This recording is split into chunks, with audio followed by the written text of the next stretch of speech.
Hello, everyone. Deep breath. Oh my gosh. I have been talking about this for quite some time. And at one time, I even started to do this. And then I got scared for some reason. I'll be honest. I don't honestly even know where to start. Um, there's things about my childhood that I don't remember. And there's things that I do, and I'll tell you something. Most of the things that I do remember, and I don't know if anybody can relate to this or not, is the bad things. Um, for some reason, they tend to stand out more than the good things, but I do have a lot of good memories as well. And I'm hoping that in telling my story from childhood on, it'll bring back some of the good memories. Just sitting here right now thinking about it, it's like things are coming to mind that I had forgotten about. Okay, and I don't know if y'all can relate to this or not. And just bear with me, okay, because I don't know, I may get emotional. I may skip forward and skip back. It's my life and how things went during my childhood, during my teenage years, during adulthood, all of that. And I just want to share it with you so that you know, struggle is real. And no matter what the struggle is, we can make it through.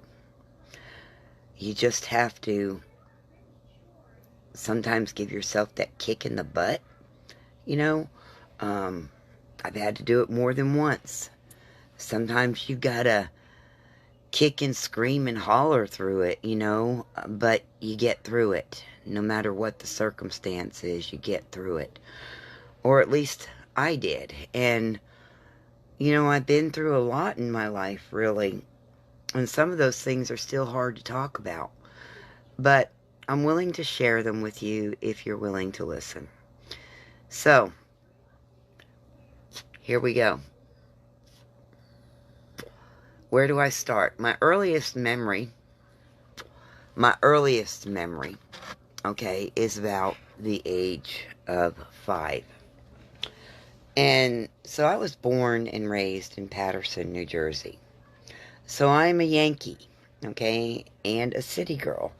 That's why on my Instagram, I think I have in my description, and might even be on my Facebook page as well, I am a country girl with a big city attitude, okay? Um, I don't, I never ever lived in the country growing up until I came to Texas, okay? So, at the age of 5 years old,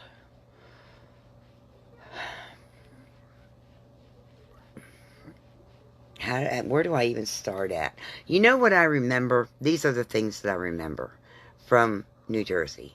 I remember family. I remember my grandparents. I remember living above my grandmother and grandfather on my dad's side. There is a 2-story house, and I pulled up a picture of it a while back to show my mom and ask her, is this the house that we grew up in? And she's like, yeah, how did you find that? And, I remembered the street, but I didn't know the address. Okay, so I had to ask my mom the address. And so I told her, I said, remember when I asked you the address and you gave it to me? I said, I just Googled it and I found it. And I said, look how much it's changed. And the change is dramatic. Oh my God. It is so different from what I remember. And we lived in a 2-story house. Okay. And the house was actually split into 2 separate houses. When my mom and dad married, I guess, my dad's mother and father let them have the upstairs of the house. And so it was turned into like a second house. So from what I remember, the front of the house, you would go in and you'd be on my grandma and grandpa's front porch, okay? Which I believe, if I remember right, was screened in, if I remember right. And when you opened the door, there was a stairway to the right that led upstairs. And also around back. Now, from around back, there was a back door for my grandma and grandpa's house. But then on the outside of the house, there was also a stairway going up to the second floor, which was my mom and dad's house. Okay? And back then, it was just me and my older brother, and we're 18 months apart. And I remember, and I hope memory serves me, and I might have to ask my mom about this. Mine and my brother's, or at least my bedroom, was upstairs in the attic, okay? The attic was turned into a bedroom. And the reason I remember this is because in the attic, it was sloped. The ceiling was sloped, okay? And so when you went in there, it was almost like in some areas you had to duck down because it was so low to the floor. If I remember right, okay, I could have this all wrong. Sometimes kids make up things, and this might be something that I just made up and I don't remember if it's a memory or not. Children have a very exaggerated view of things sometimes, okay? So this is just something that I'm talking about that I seem to remember, and I could be wrong, and I'll have to ask my mom about it. But that is what I remember. I also remember, and this is one of the first memories that I have, snow. I loved the snow. I loved making snow angels. I was one of those kids that Mom would dress us all up for church and everything. And I'd have these white tights on, and she'd always tell me, because I guess I was clumsy or something, I was always falling and skinning up my knees and things like that. She would always tell me, you go outside, Rita, don't mess up your tights. I remember her saying that. And go figure, that was the first thing I'd do. I'd fall, skin my knee, mess up my tights, put a hole in them, okay? So that's one of the things that I remember as a kid. The other thing I remember is being around my grandparents all the time and learning how to crochet and learning how to knit and learning how to sew. My grandmother taught me all these things at a very young age. And so, for a long time, I got out of doing stuff like that. And I got out of doing crafts and stuff. And as you know, I picked it back up again. And I love doing it. Now, I've had a lot of things happen that a lot of times I can't get over to my shop and do what I'd like to do. There's always something going on in my house, especially with Robert right now. Okay? So, and if you're following Robert's journey, which I hope you are, you're seeing what's going on, okay? This is a daily struggle. But anyway, back to, girls, you need to stop and sit down and watch TV now. It's not the time of night to be up, bouncing around, and carrying on. The TV can go off and you can go to bed. Sorry about that. Another interruption. Oh, somebody's honking. Another interruption. Okay. So, I don't know where I was. Oh, family gatherings. Summer, stop. Go lay down. Family gatherings. Every time I try to go live, something happens, and this is why I hate going live, okay? That's the God's honest truth, you guys. That's why I don't go live that often. There's always something going on in my house, whether it be the kids, the dog, Robert, whatever it is, every time I go live, there's all kinds of noise and I lose focus. God forbid. But anyway, regardless, okay. Family get-togethers, learning how to crochet and how to knit and painting and all different kinds of stuff like that. I grew up doing those kind of things. I loved doing those kind of things. And another thing I loved to do was write poetry. And I also loved to sing and dance. When I was younger, I had an amazing voice. I really want to kick myself in the butt for ever starting these. I started these at a very young age, and I'll get into that later on. But I don't know what's going on right now. Honestly, in all actuality, I really did have a good voice. I was lead singer in my choir. What are we doing? I don't know. Hold on, you guys. Bear with me. What is that? I don't know. Package. From mail? Is that from the mail? No. Who dropped it off? Lady, the truck. What truck? That's what I'm trying to find out. The mail lady? Think Okay, leave it alone. It's none of your business. it might be a 20. Yeah, it might be. So leave it alone. Kids are nosy too. I was nosy. I remember. That's a Christmas package that just came. Okay? Yeah, they were going to take it in the house and open it up. Some of their Christmas gifts. Okay, anyway, getting back to it. I took voice lessons. I sang in my church choir. I was lead singer. I sang soprano and tenor. I could go very high or I could go very low. And that is really something that a lot of singers can't even do. Okay? They either have a really high-pitched voice or a really low-pitched voice. And I was able to do both. So, with that being said, I also love to dance, and I took tap, jazz, and ballet. Now, that was later on in years. But, like I said, I may skip back and forth because these are just memories that I have, okay? So, I took tap, jazz, and ballet, and I loved it. And I was good at it. But I got bored with things very easily, too, okay? I wasn't one that I could ever just stick to one thing and not have to do something else. And I'm still that way today. I'll be honest about it. I'm still that way today. I have so many different ideas, and it's so hard for me to pick just one to stick to and work on. I want to do it all, you guys, okay? I want to do it all. I'm like a kid in a candy store sometimes when it comes to that. But let me go back to living in New Jersey and family and all of that. You know, we had our Thanksgiving dinners and our Christmas get-togethers and all that. And we were one big family.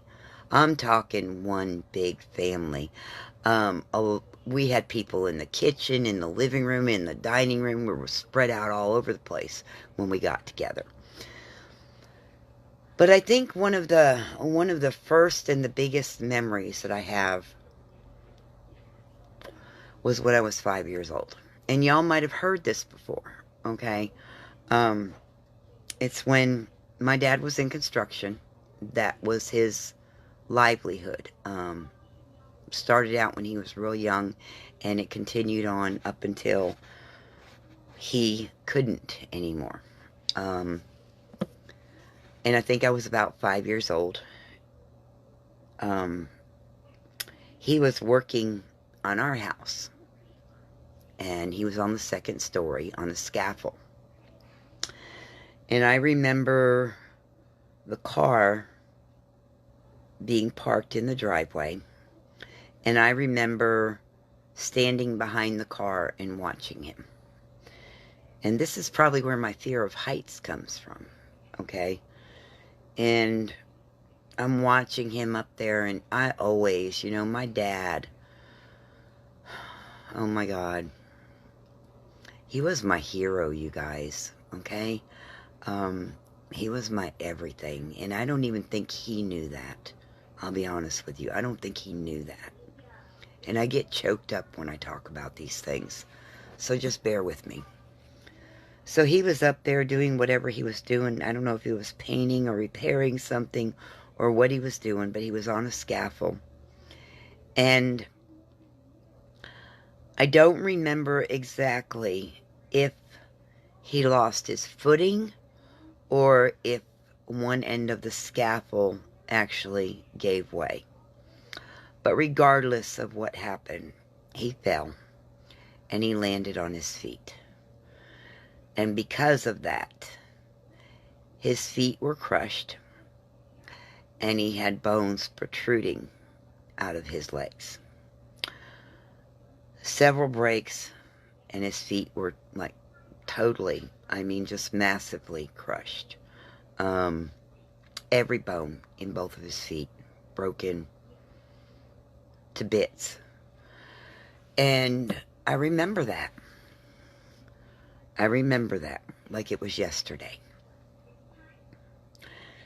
And then I remember when he was in traction and everything, sitting at the end of his bed and tickling his feet. And there's even a picture that I don't have. My mom has it. Somewhere in one of the family albums where I was sitting at the end of his bed tickling his feet. And he was in traction. And I remember him being in a wheelchair for a long, long time. And not being able to do for his family like he was before. And, you know, for the longest time, and my mom told me, she said, Rita, I don't know where you got that from because that's not true. Because for some reason I thought that, why, I don't know, that he was told he was never going to walk again. But as the story goes, that's not what happened. He was in traction, and when it first happened, they did want to amputate. I don't know if it was just his feet or a leg or what, but he got a second opinion and ended up not getting amputation. But somewhere in there, I always thought that the story went that he was told he'd never walk again. Well, that's not true. And what's true is that he would have difficulty walking.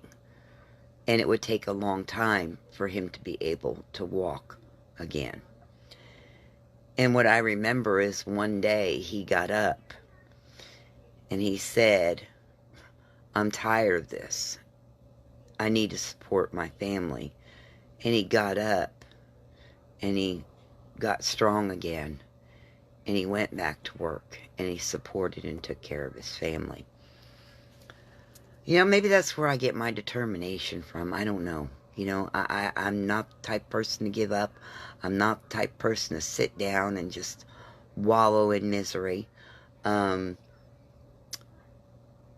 when I see other people do it, it really just burns me big time. Kind of like with Robert.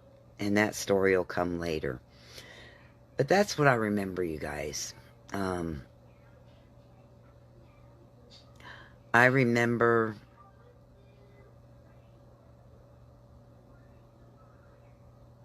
I don't know what I remember right now. I really don't. And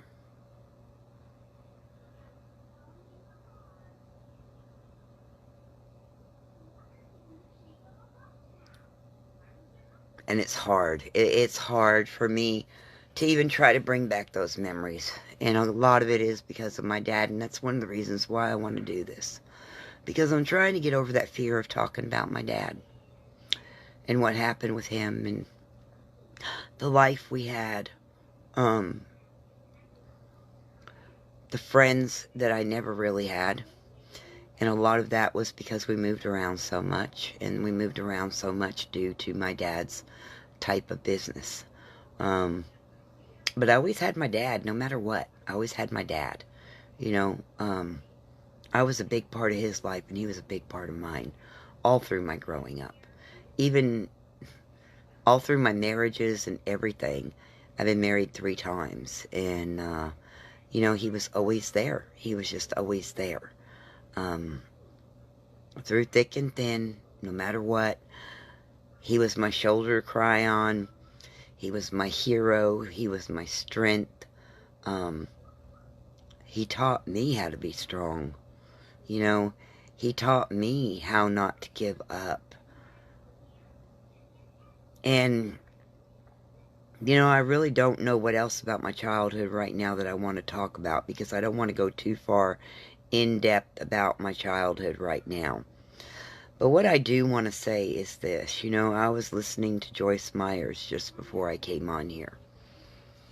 And this is what and why I decided to start doing this now. Joyce Myers was talking about in the Bible where there was this man, and I don't know what part of the Bible it's in. I'd have to look it up. But, and I've talked about this before myself, okay? But where he's laying by this pool or this lake of water, and there's a whole bunch of people that are gathered there, and they're all trying to get into this water while it's moving, because the water is supposed to be healing, okay? You step into the water and it heals you. And the story goes that Jesus came to this man and said to him, you know, why are you still here? Why haven't you got into the water? And the man said to Jesus, because every time I try, somebody goes ahead of me and I can't get in. And basically what Jesus did was ask him, how bad do you want this? How bad do you want to get well? You know, do you want to get well? And how bad do you want it? And then Jesus said to the man, get up. This man's paralyzed, okay? And Jesus, even being the most caring, loving man that there is or was, told this man to get up. Pick up your, you know, take up your bed and walk. Get up. And then he told him to pick up his mess too. In other words, take up your bed. Pick up your mess too. Clean up your mess. You know? And in life today, so many of us, we do what this man did. We sit there and we whine and we complain and we moan and we complain. And this is where Robert comes in, okay? All the I can'ts. I can't. I can't. I hear that every single day of my life. And you know, before Robert, I was never negative.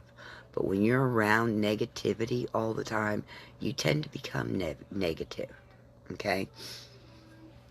So, the whole thing of it is this. Where do you want to be today? What do you want? Are you sick? Do you want to get well? Are you down on your luck? Maybe your finances aren't that good. Do you want more? Do you want to stop the struggle? And this is basically what Jesus was saying to the man. How much do you want it? What are you willing to do? You know, get up. Get up. Laying there isn't going to benefit you. Crying about it isn't going to benefit you. Saying I can't isn't going to benefit you. But doing something, whatever that something is, taking that step of faith, sticking your foot in the water, whatever the case may be, jumping into that business that maybe you wanted to jump into and were scared to. Do it anyway. Do it anyway. Take the risk. Take the chance. Because all you have and all I have are really right now, right this minute, today. That's it. That's it. You know, I'm going to say this. And I've heard this saying so many times. And you know, you can hear something over and over and over again, and you don't quite put two and two together, and then all of a sudden light comes on, light bulb, okay? And that light bulb comes on, and you finally got it. Well, I've heard the saying for years, you know, you can have 1 foot in yesterday and 1 foot in tomorrow. And what are you doing? You're pissing all over today. So stop living in yesterday. Stop worrying about tomorrow. And yes, it is easier said than done, okay? But that's what faith is. That is what faith is. Okay? Staying in the moment. Staying in today. Quit dwelling on the past. And quit thinking about what's going to happen in the future. Because all we really have is right now, here, this very moment, this live you're watching, today. That's it. So,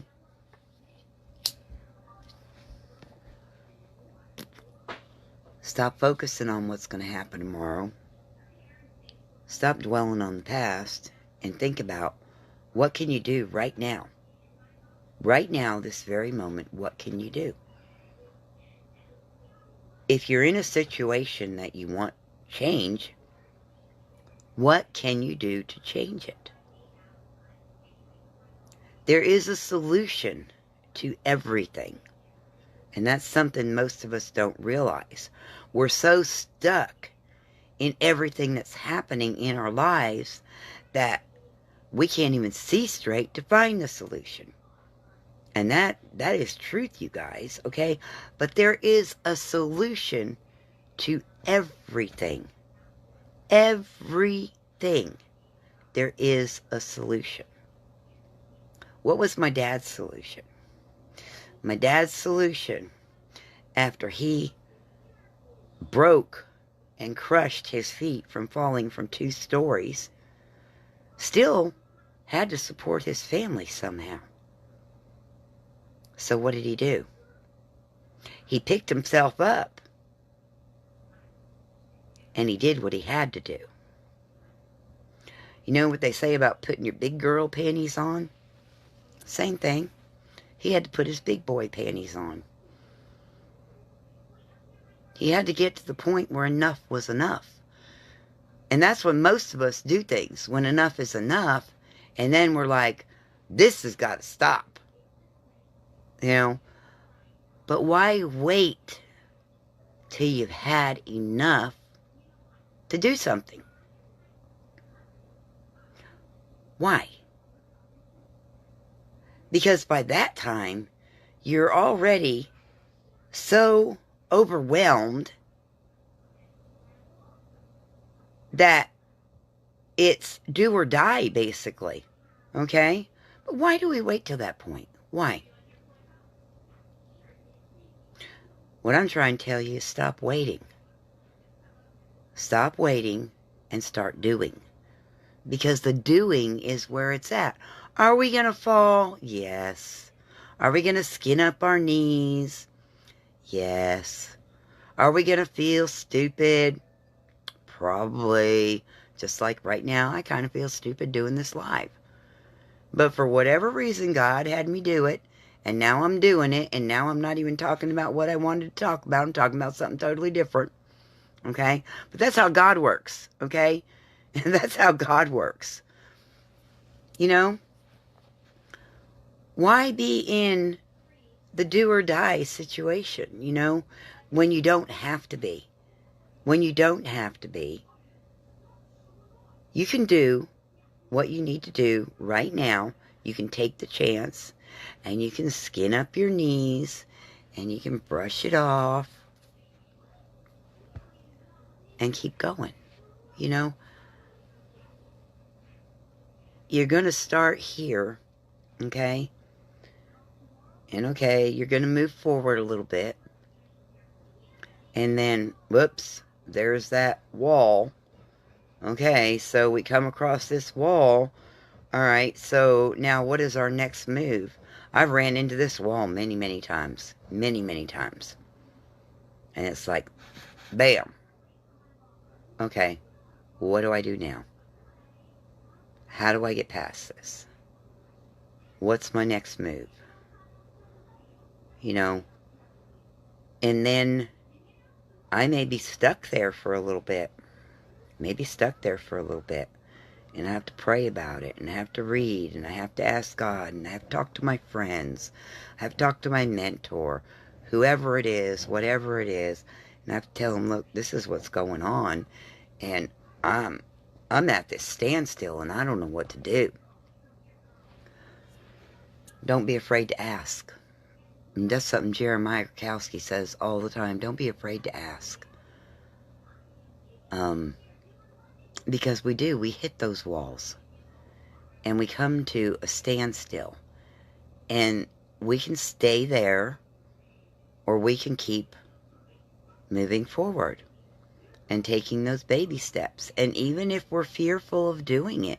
Just like I was fearful tonight of coming live and even talking to you guys. Okay? That's honesty, you guys. I was fearful of even coming live and talking to y'all. I used to do this all the time. Push that button, go live, not worry about what I was going to say or anything else, and just start talking. But now, for some reason, I don't know why, I have a fear. I have a fear. And the only way for me to overcome that fear is to do it anyway. And sometimes that's what we have to do. We just have to do it anyway. No matter how stupid it looks or how stupid we feel or what people say about us or anything else. Just do it anyway. Just do it anyway. And if we make a mistake, we make a mistake. Okay. So we clean up the mess we made from that mistake and we go on to the next move.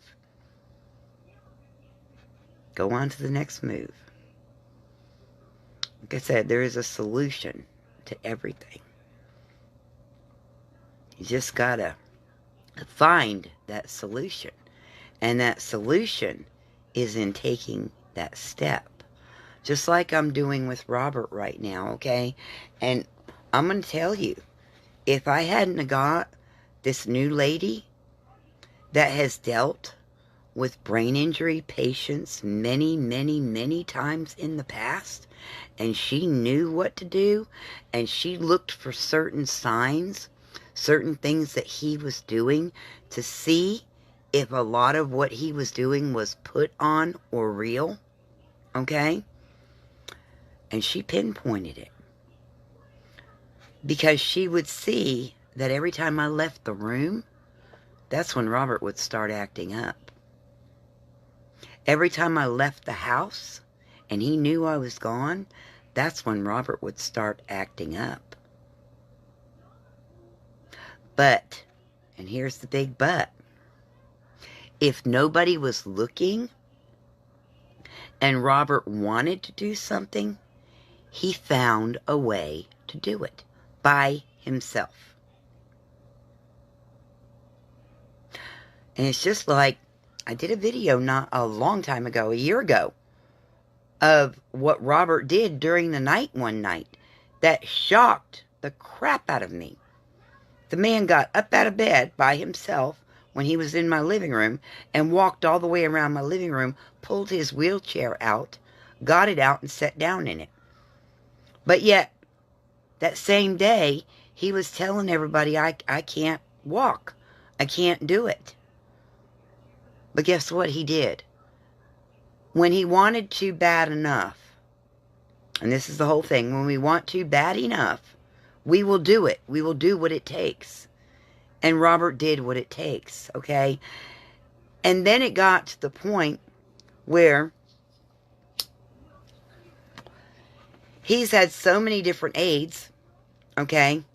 And every time he got a new aide, them trying to get used to him trying to get used to them, he literally got coddled, okay? Everybody babied him. Every one of them babied him and catered to him because that is what they thought he needed. When Robert didn't need that. Robert needed to have someone that would say, no, I'm right here. I will help you if you need help, but I'm not going to do it for you. Okay? Because that's where Robert got.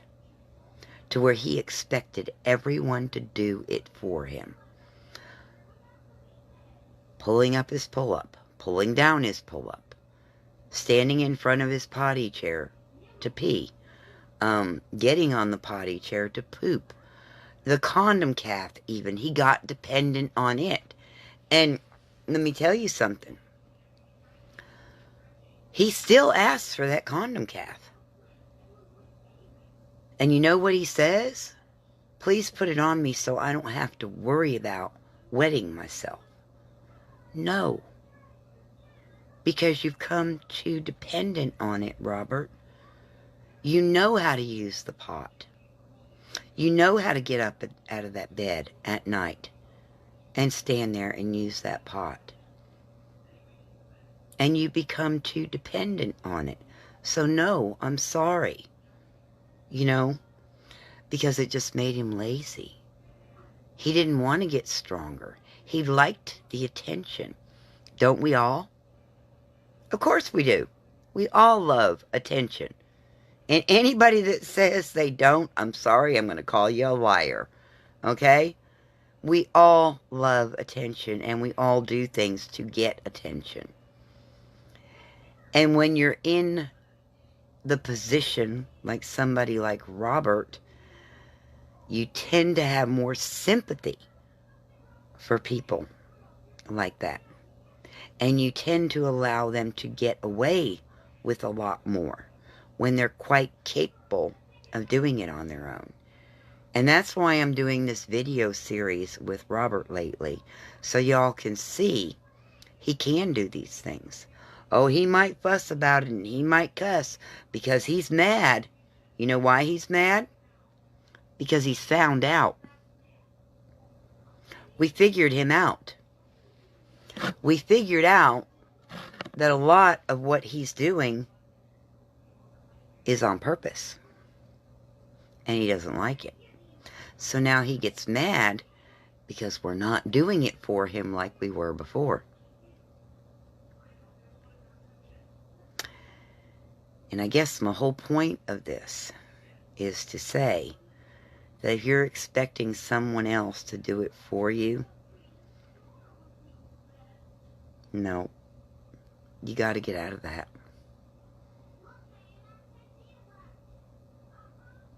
It's time to stand up on your own 2 feet and do it for yourself. If a woman who had a major car accident when she was in her 20s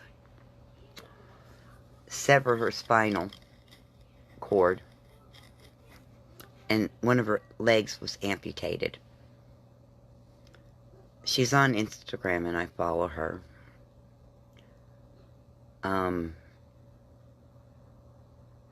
Oh gosh, the journey of, I can't remember. I'd have to put it in the comments if you want to look her up and follow her, because I can't remember it right now. But she was in a car accident in her 20s. And it severed, or some kind of accident, and it severed her spinal cord. And she had to have one of her legs amputated. She now walks with an ectoskeleton sometimes, okay? And she also is, what do you call that when you promote it? Okay? She also promotes this ectoskeleton. Okay? And a few other things. She also promotes Amazon clothing that she wears personally. Okay? But if this woman, being in a wheelchair, can use an ectoskeleton and walk with it, being a paraplegic and with one leg, and she can get in and out of her wheelchair by herself and into the water and go swimming.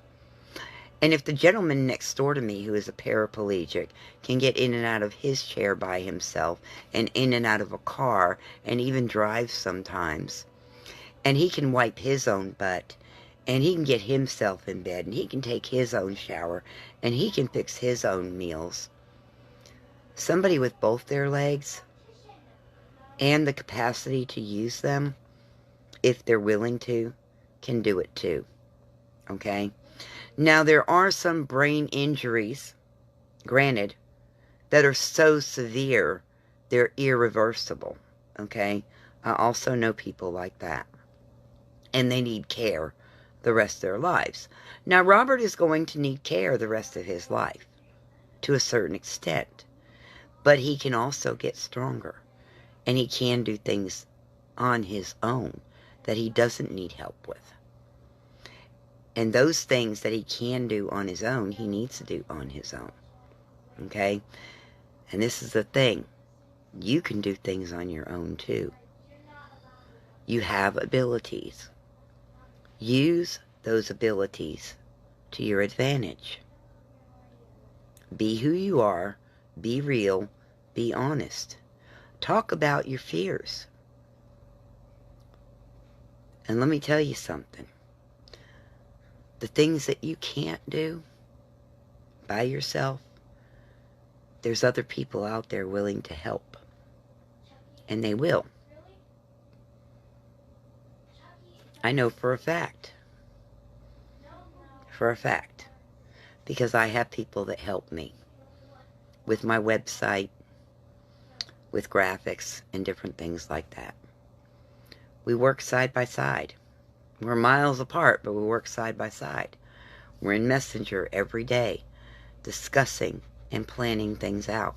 How we're going to do this or how we're going to do that. And it works. It works.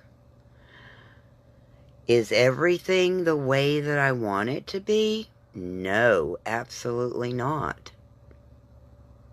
Is it ever going to be exactly how I want it to be? I doubt it. I doubt it. Okay? Is everything going to be a smooth ride? Nope. And I don't expect it to be.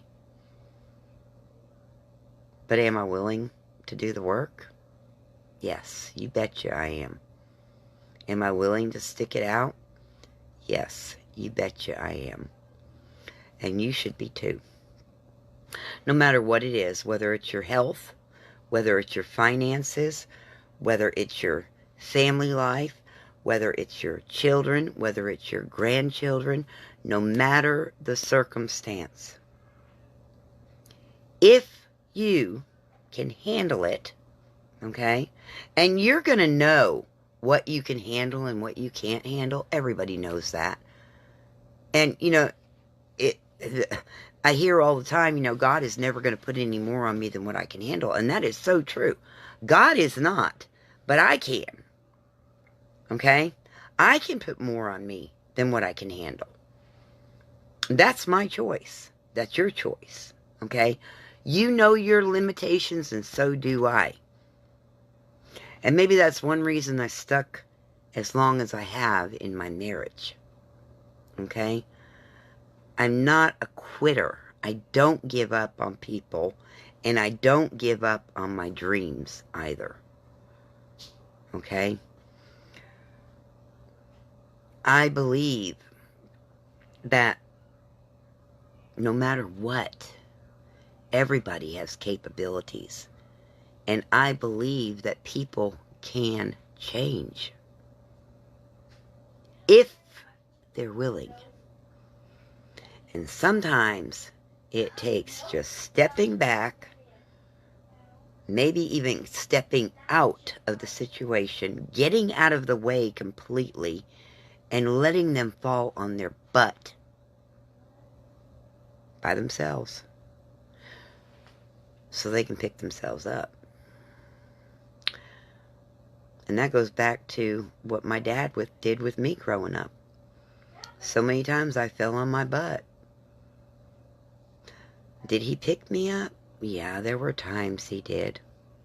Many times, as a matter of fact.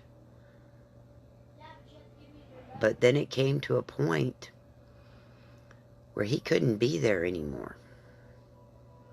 And that was close to the end of his journey. And when it got to that point, it was like, I'm not your daddy anymore. I'm your father. That's what he said to me.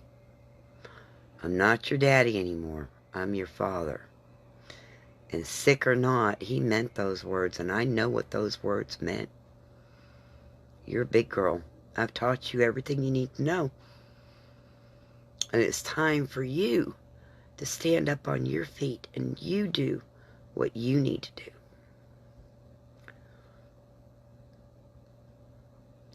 And I guess that's the whole point of this video.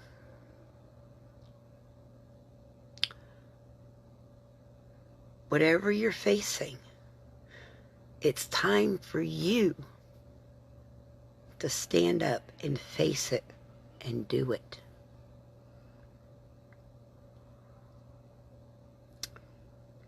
Daddy can't always be there. You know? Yes, we have a daddy that can be and that will be. But he's going to tell you the same thing. He is going to tell you, do it. I will help you with what you can't do for yourself. But if you can do it yourself, do it. That's exactly what Papa God is going to say. See, he loves us, and he's always there. And he's going to be there for us when we fall. But he's going to say, okay, it's time for you to pick it up. Pick up your bed and walk. It's time for you to pick up the pieces. It's time for you to clean up your mess. Whatever that mess may be. You know, we all make them. Every one of us makes a mess. I'm no different than you. Even millionaires of this world, you know, they've had to clean up messes too. And that's a hard pill to swallow sometimes.